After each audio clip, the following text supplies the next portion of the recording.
आज हम करने वाले हैं अनुगमन वेग तथा धारा के बीच संबंध के लिए सूत्र का निगमन। यहाँ पर दो चीज़ों की बात हो रही है, फर्स्ट अनुगमन वेग एंड सेकंड धारा। धारा कहाँ बहती है? किसी भी चालक तार में। चालक किसे कहते हैं? जिसके अंदर भी विद्युत का प्रवाह हो सकता है। विद्युत का प्रवाह किसके द्वारा होता है? आवेशों के कारण होता है। आवेशों का जो वेग होता है, उस आवेशों के कारण जो वेग होता है वो दो तरह का होता है, अनुगमन वेग और ऊष्मीय वेग। अब अनुगमन वेग क्या है इसको देखते हैं। सबसे पहले हमें चालक तार पता होना चाहिए, तो हम एक कोई चालक तार बनाते हैं। तार में कितने सिरे होते हैं? दो सिरे होते हैं, पहला सिरा तथा दूसरा सिरा। तार के सिरों को मिलाया, तार में हमें क्या दिखाई दे रही है? तार की लंबाई और उसकी मोटाई और चौड़ाई। जिस बेस पे तार की लंबाई हो गई L, आयतन में तीन चीज़ें होती हैं, लंबाई, चौड़ाई, मोटाई। तो लंबाई तो यहाँ पे आएगी, चौड़ाई मोटाई के लिए हम ले लेते हैं क्षेत्रफल को। अब सबसे पहले जब हमारे तार में धारा प्रवाहित होगी तो धारा किसके कारण प्रवाहित होती है? आवेश के कारण प्रवाहित होती है। आवेश कौन होते हैं? जो धारा को एक स्थान से दूसरे स्थान पर लेके जाते हैं। आवेश होते हैं दो प्रकार के। तो आवेश प्रवाहित करने के लिए सबसे पहले हमारे पास बैटरी होनी चाहिए। तो हमने तार का संबंध किससे कर दिया है? बैटरी से कर दिया है। धारा हमेशा प्लस साइड से प्रवाहित होती है, तो यहाँ पे हमने लगाया प्लस। प्लस साइड होती है बड़ी वाली लाइन को कहते हैं, तथा छोटी वाली लाइन से माइनस आता है। तो प्लस इधर ले लिया है माइनस, वैसे हम किधर भी प्लस माइनस को ले सकते हैं। अगर प्लस इधर लिया है तो धारा इधर से ही प्रवाहित होगी। धारा जा रही है इधर साइड से, धारा का प्रवाह हो गया इधर की ओर। तो धारा का प्रवाह है इधर की ओर लगा लिया है। अगर धारा इधर की ओर बह रही है तो आवेश हमारे पास दो प्रकार के होते हैं, फर्स्ट इलेक्ट्रॉन एंड सेकंड धनात्मक के लिए आप प्रोटॉन यूज कर सकते हो। अगर हम इलेक्ट्रॉन की बात करते हैं तो इलेक्ट्रॉन की प्रकृति होती है माइनस और प्रोटॉन की प्रकृति होती है प्लस। अगर धारा इधर साइड प्रवाहित हो रही है इधर की ओर, तब इलेक्ट्रॉन विपरीत प्रकृति के होने के कारण जस्ट उसके अपोजिट प्रवाहित होगा। अगर धारा जा रही है इधर की ओर तो इलेक्ट्रॉन जाएगा इधर की ओर। तो इलेक्ट्रॉन्स जा रहे हैं इधर की ओर, तो इसकी दिशा दे देते हैं इधर की ओर। धनात्मक कण प्लस आवेश अनुदिश दिशा में गति करते हैं। अगर धारा जा रही है इधर की ओर तो धनात्मक आवेश इधर की ओर ही गति करेंगे। जब धनायन और ऋणायन, ऋणायन का काम कौन कर रहा है? इलेक्ट्रॉन। जब धनायन ऋणायन आपस में टकराते हैं तब ये एक नियत वेग से गति करते हैं। क्या शब्द आया है? नियत वेग।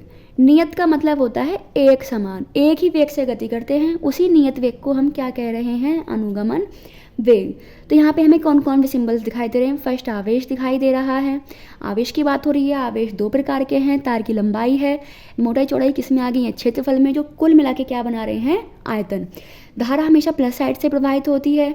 जब धनात्मक आवेश तथा ऋणात्मक आवेश प्लस माइनस आपस में टकराते हैं तो उनके बीच में कुछ दूरी चली जाती है। जो दूरी चली जा रही है उस दूरी को हम कहते हैं मुक्त पथ। अब जो दूर चली गई है उनके बीच में कुछ समय भी लिया जाता है। जो लिया गया समय है वो कहलाता है हमारा श्रांति काल। श्रांति काल को प्रदर्शित करते हैं हम टॉ से। तो यहाँ पे हमें सिर्फ दो ही फॉर्मूले चाहिए, क्योंकि जो हम पढ़ते आ रहे हैं, फर्स्ट होता है Q बराबर IT एंड सेकंड होता है Q बराबर NE। अगर हमें दोनों फॉर्मूले पता हैं तो हम ये फॉर्मूला आसानी से कर सकते हैं। आइए शुरुआत करते हैं। डायग्राम में हमें जो भी दिखाई दे रहा है उसको अपने शब्दों में लिख सकते हैं। माना कोई तार जिसकी लंबाई L है, आवेशों की संख्या आवेश E है, धारा प्लस से माइनस की ओर बह रही है, प्रवाहित धारा I है। Now we can start. हम देख रहे हैं कि धारा प्रवाहित हो रही है, तब इसके कारण आवेश आ गया। आवेशों की संख्या कुल कितनी हो गई? एकांक लंबाई में, या कह सकते हैं अगर एकांक आयतन की बात हो रही है, यानी कि आयतन का भाग, एकांक आयतन में कुल संख्या, एकांक आयतन में कुल आवेश संख्या जितनी भी आती है वो होती है कुल संख्या बटे एकांक आयतन में कुल आवेशों की संख्या। स्मॉल n बराबर आ रही है कैपिटल N बटे उसका आयतन। आयतन का मतलब क्या है? लंबाई गुणा चौड़ाई गुणा ऊंचाई या मोटाई। लंबाई आ रही है L और बाकी की दो जो बची हैं मोटाई और चौड़ाई वो किस में आ रही है? हमारे क्षेत्रफल में। तो स्मॉल n बराबर आ गया कैपिटल N बटे L, जहाँ कैपिटल N क्या है? आवेशों की कुल संख्या। तो लगाया आवेशों की कुल संख्या। आवेशों की कुल संख्या आ गई कैपिटल N बराबर AL आयतन, जो यहाँ भाग में है वो इधर साइड किस में जाएगा? गुणा में।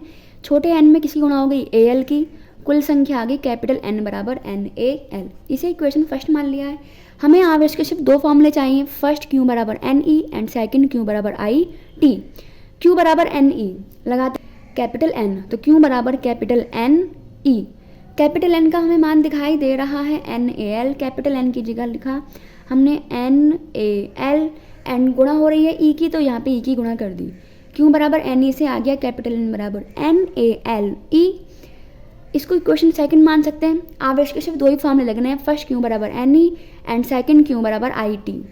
सेकंड फॉर्मूला लगाया, Q बराबर हम जानते हैं IT। अब यहाँ T का वर्क कौन कर रहा है, यहाँ T का वर्क कर रहा है श्रांतिकाल। T क्या है, समय। यह कौन सा समय लिया जा रहा है, जब एक तरफ से प्लस आया और एक तरफ से माइनस आया, दोनों आपस में टकराए, तब टकराने पे इनके बीच में कुछ समय लिया गया। जो समय लिया गया है उसे कहते हैं श्रांतिकाल। श्रांतिकाल को टॉ से प्रदर्शित करते हैं, तब Q बराबर आ गया I टॉ।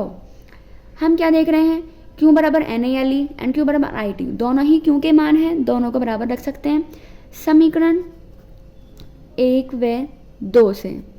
जब समीकरण 1 व 2 को लगाया, तब यहाँ पे दिखाई दे रहा है Q बराबर Ne according NaLe then Q बराबर IT, दोनों को बराबर रख दिया 1 व 2 से।